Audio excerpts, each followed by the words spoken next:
The true story of creation according to the Bible from the book of Genesis chapter 1-2-4. In the beginning, God created the heavens and the earth. The earth was lifeless, empty, and dark.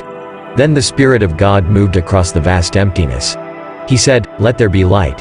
Suddenly light shone around the entire sphere of the earth. God looked at the light, and said, "That's good." He then divided the light from the darkness. He looked at the light and said, "I'll call you day." Turning to the darkness, he said, "And I'll call you night." So, with the day and the night, that was the first day. On the second day, God looked at the waters and said, "Be divided." Immediately, the waters started to separate. Some went up and the rest stayed down. God looked at the waters that were above, and he looked at the waters that were beneath. Then he looked at the space that was in between the two and said, "I'll call you sky."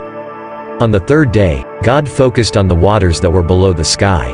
He said, "Be gathered together into seas, rivers and lakes. Let dry land appear."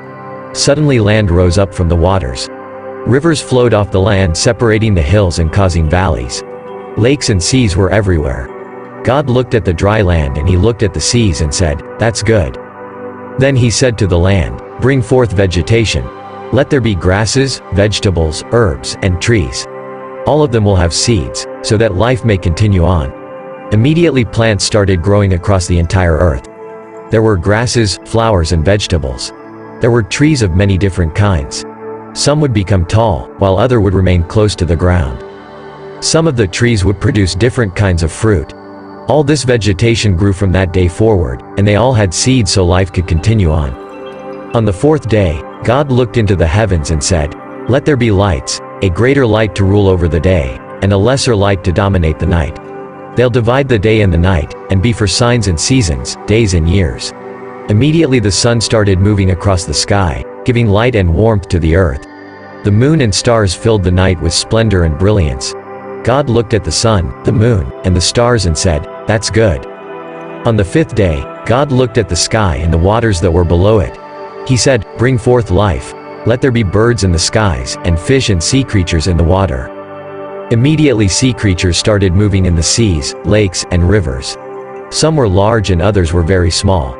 There were fish of all different sizes, shapes, and colors. Birds appeared in the skies. Some flew high up in the air, while others stayed close to the ground. They had different shapes, colors, and sounds.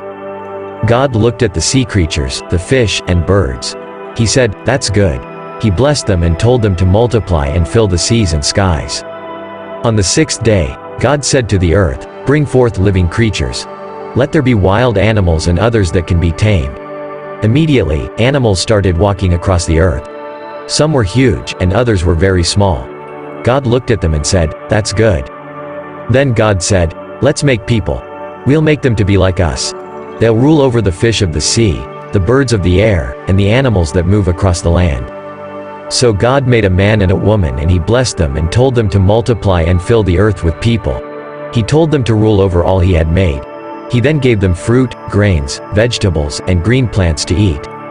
Then God looked at all he had made, and he said, "It is all very, very good." On the seventh day, God rested from all that he had done. He blessed the seventh day and made it special. This is how God created the heavens and the earth, and brought forth life in the first week of time. This Bible story is taken from All the Stories of